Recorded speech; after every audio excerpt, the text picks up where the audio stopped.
Sir একটা request করি তোমাকে, তুমি স্ক্রিপ্টটা দেখো না, তুমি অনুভূতির কথা বলেছো তো, তুমি নিজে থেকে বলো। Thank you sir. বক্তৃতা দিতে গেলে আসলে খুবই নার্ভাস ফিল হয় এবং এরকম একটা মোমেন্টে তো কথাই নাই। তারপরেও বক্তৃতা দিলে আমি এখনো নার্ভাস ফিল।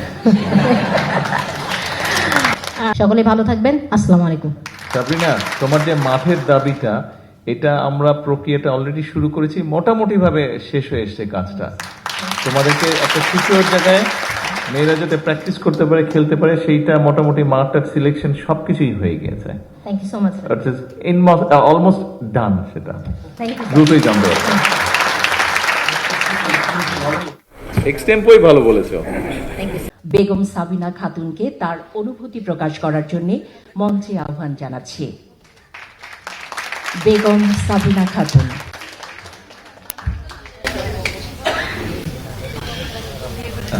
স্যার একটা রিকোয়েস্ট করি তোমাকে, তুমি স্ক্রিপ্টটা দেখো না, তুমি অনুভূতির কথা বলেছো তো, তুমি নিজে থেকে বলো। Thank you sir. শিওর। এটা ছোট হোক বড় হোক যাই হোক, ভালো হোক খারাপ হোক, তুমি তোমার নিজের অনুভূতি।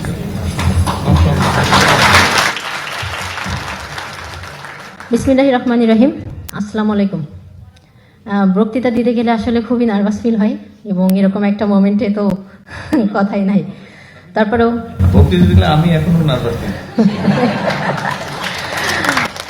প্রথমেই আমি ধন্যবাদ এবং কৃতজ্ঞতা প্রকাশ করছি আমাদের অনুষ্ঠানের মাননীয় সভাপতি, গণপ্রজাতন্ত্রী সরকারের মাননীয় প্রধানমন্ত্রী তারেক রহমান স্যারের প্রতি এবং আমাদের যুব ক্রীড়া মন্ত্রণালয়ের প্রতিমন্ত্রী আমাদের সবার প্রিয় আমিনুল স্যার। আমাদের সংবর্ধনা পাওয়াটা সবসময় আমাদের জন্য অনেক গর্বের এবং আনন্দের, এবং সেই সাথে যখন দেশের প্রধান এবং যারা ক্রীড়াক্ষেত্রে অবদান রাখছেন এবং আমাদের যারা গার্ডিয়ান হিসেবে কাজ করেন তাদের থেকে যখন এভাবে সম্মান পাই, এটা আমাদেরকে আরও ইন্সপায়ার করে। সকল ক্রীড়াবিদদের পক্ষ থেকেই বলতে চাই, এটা আমাদের জন্য অনেক বড় সম্মানের এবং আমাদেরকে আরও উজ্জীবিত করে। এবং দেশের পতাকাটা যখন আমরা বুকে ধারণ করি তখন সবসময় একটা কথাই মাথায় আসে, দেশের সম্মান। সুতরাং সেই জায়গা থেকেই নিজেদেরকে প্রতিনিধিত্ব করা এবং নিজেদেরকে মেলে ধরার সুযোগ, এবং পাশাপাশি আমাদেরকে যারা তৈরি করেন, বিশেষ করে আমি ব্যক্তিগতভাবে বলতে চাই, আমাদের তৈরির নেপথ্যে যেসব ফেডারেশনগুলো আছে সেই ফেডারেশনের সকল কর্মকর্তা, এবং বিশেষ করে আমি ধন্যবাদ দিতে চাই আমাদের ফুটবল ফেডারেশনের প্রেসিডেন্ট স্যার আছেন। সকলের সহযোগিতায় আসলে আমাদেরকে এত দূর নিয়ে আসার সাহস যোগায়। এবং সব থেকে বড় যাদের কথাই মনে না করলেই নয়, তারা হচ্ছে আমাদের বাবা মা, ভাই বোন। তাদের উৎসাহ উদ্দীপনায় আজকে আসলে আমরা এখানে এসে পৌঁছাতে পেরেছি, এবং আমার জন্য অনেক বড় গর্বের বিষয় যে আমি এরকম একটা মঞ্চে দাঁড়িয়ে নিজেকে উপস্থাপন করতে পারছি। এবং আমি আমাদের ক্রীড়া প্রতিমন্ত্রী স্যারের কে নিয়ে একটু বলতে চাই। তিনি নিজেও একজন সাবেক সাফজয়ী খেলোয়াড় এবং ক্রীড়াবিদ, সুতরাং তিনি আমাদের অনুভূতিগুলো খুব ভালো করেই বুঝেন।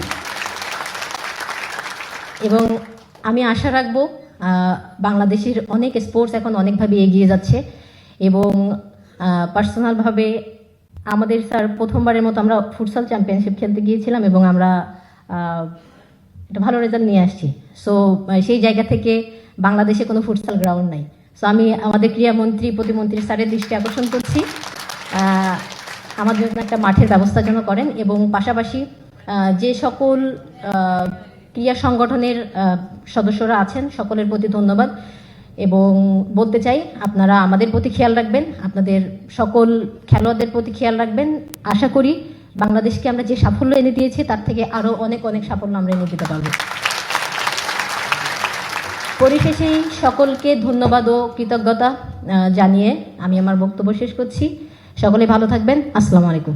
সাবরিনা, তোমার যে মাঠের দাবিটা, এটা আমরা প্রক্রিয়াটা অলরেডি শুরু করেছি, মোটামুটি ভাবে শেষ হয়ে এসছে কাজটা।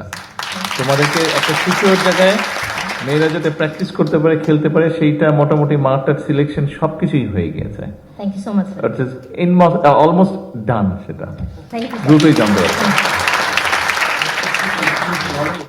এক্সটেম্পোই ভালো বলেছো। Thank you sir.